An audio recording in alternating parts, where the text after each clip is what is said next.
Have you been feeling exhausted recently, no matter how much sleep that you've been getting? Fatigue can really be frustrating sometimes, and it's important to recognize that it's not only due to having a busy lifestyle. The purpose of this video is to give you a few of the fundamental considerations that are contributing to fatigue in many people and that you should not miss. So if you stick around to the end of this video, you're going to have a really good understanding of some of the more salient and more contributing factors that should not be missed in trying to figure out what's contributing to your fatigue. My name is Scott Resnick. I'm a medical doctor, and I believe that the future of medicine is held in your hands as you learn to take control of your own health and become best stewards of your own healthcare. As we address the different factors that are contributing to fatigue, it's valuable to approach this from a foundational approach. And the foundation to anyone's health is our nutritional status. There are several people out there that could be suffering from a couple of nutritional deficiencies that are contributing to their fatigue directly. There are 3 nutrients that I want you to consider specifically in this regard. And the first is iron. It's really reasonable that you or your doctor can order a laboratory test to measure the amount of iron in your body, and the simplest way is to look at something known as a complete blood count, or a CBC. This measures 2 metrics which are known as hemoglobin and the hematocrit that represent how many blood cells you have in your serum. This is a really good start to assess the amount of iron that you have in your body.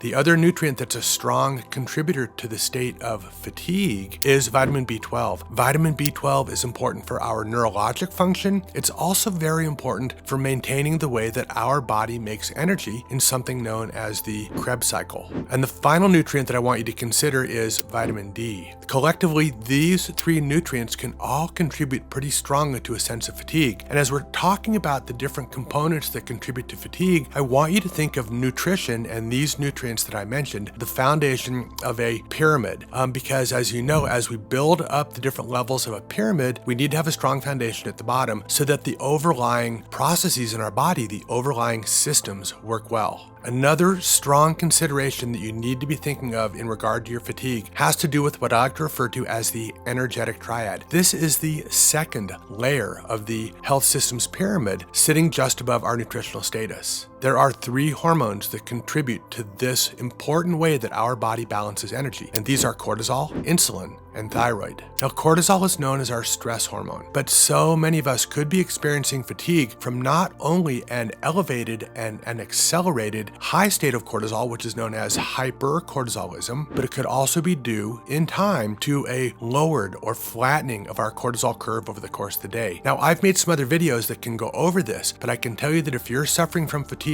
one of the most important things that you can measure is a 4-part salivary cortisol test. The next hormone of the energetics triad is thyroid hormone. And as we struggle with more and more stress, we tend to get into a relatively hypothyroid or low thyroid state. Now, thyroid hormone, as you know, is a hormone that sets our body's metabolism, and each of our 10 trillion cells have a receptor to receive the messages that thyroid hormone is passing on. Thyroid hormone is made in our thyroid gland, and there are 2 hormones that work collectively to drive this metabolism. These are T4 and T3, but there's an important thing to recall here, and that is to remember that T4 is a prohormone. It has very little active effects on the recipient cells. T4 needs to be converted into T3, and for this reason, if you want to know what's going on with your thyroid, you absolutely have to check these 3 hormones. It's a TSH, a free T3, and a free T4. Anything but that combination just isn't going to give you the information that you need. And the third hormone that works collectively to manage energy in our body is the hormone insulin. And so many people in the United States, where 60% of the population is either overweight or obese, are struggling with insulin. What is insulin's job? Insulin's job is to take the glucose, the sugar, out of our bloodstream and to store it in different places in our body. It's ultimately a growth hormone.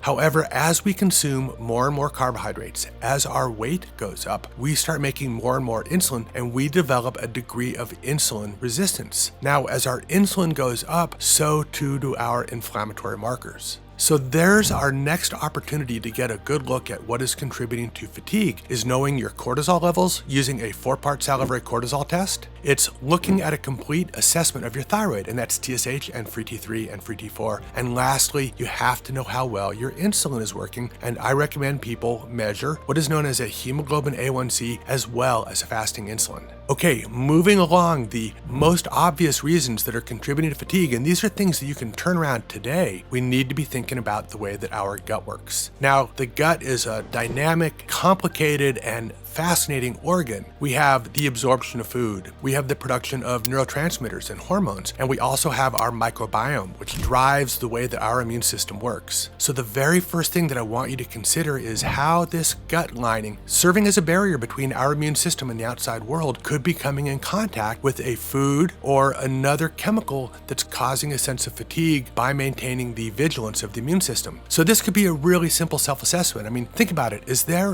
one food that you're consuming on a daily basis? And typically it's in one of the few following categories: dairy, gluten, eggs, soy-based products, and tree nuts. And finally, if there is some food that you have every single morning with your breakfast, you could be having a reaction to that food that's contributing to your fatigue. And if you pull that food out of your diet, you're going to start feeling better. Of course, we have the potential to be exposed to toxins, and there are a number of toxins that can contribute to fatigue, but they are too extensive to mention in this short video. And the last thing that you need to consider is your state of inflammation. Now, inflammation is a critical part of our immune system function. I mean, we need inflammation to stay alive. It's through inflammatory processes that we are able to defend our borders, our interfaces with this microscopic microbial world that surrounds us. So our body generates inflammatory responses, but the problem is that inflammation is tiring. I mean, think of how you feel when you get a flu. You're wiped out, you're exhausted, your joints ache, you don't feel like you have any energy. It's possible that some of your fatigue that you are struggling with could also be to a high inflammatory marker. So how do you find out what that is? You measure something known as a high sensitivity C-reactive protein. This list that I shared with you is not exhaustive. It doesn't cover every single cause of fatigue, but I can tell you that for 85% of the people who are watching this video, that this is going to help 85% of you to get better. These are some of the more strongly contributing factors that are causing fatigue in our modern world. As always, I'm Scott Resnick. I'm making these videos to empower you guys to be best stewards of your own healthcare. Over time, you're going to have all the tools that you need to make good decisions about your healthcare, to understand the testing, and to make choices to turn around all aspects of your health without using conventional drugs, which frankly just cover up the symptoms. As always, this is a YouTube video. If you like it, be sure to comment, like, subscribe, or even better, share this video with your friends. The more that we can get out this word that we have the capacity to take our health into our own hands, the more people that are going to start feeling better, have more longevity, clearer thinking, better sex, more vibrancy, all those things are going to improve in time. Once again, I'm making these videos to empower you guys to be best stewards of your own healthcare, and as always, I will see you all in another video, and take care.